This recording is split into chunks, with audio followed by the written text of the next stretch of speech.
I want to share an email with you. Dear Emily, my partner took a job 300 miles away. We want to make it work, but the distance is definitely taking a toll on our sex life. Any advice? Best, Chris. I hear this all the time. Whether it's a month or a year, maintaining intimacy in a long-distance relationship is challenging to say the least. But there are a couple ways to keep things alive regardless of the miles between you. First, communication is key. Use WeConnect to make your long-distance loving even better. Let me show you how. You and your partner each install the app and make sure you both have good internet connections, either Wi-Fi or cellular.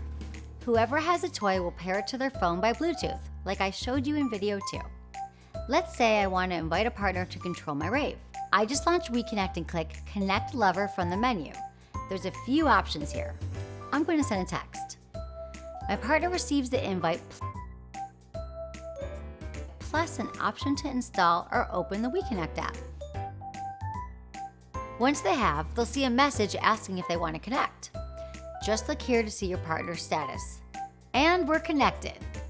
Once they hit Take Control and you say okay, they can control your WeVibe as if they were in the same room. They can cycle through patterns, adjust the intensity, and create their own custom vibe just for you. See why it's called WeConnect? Now get busy exploring.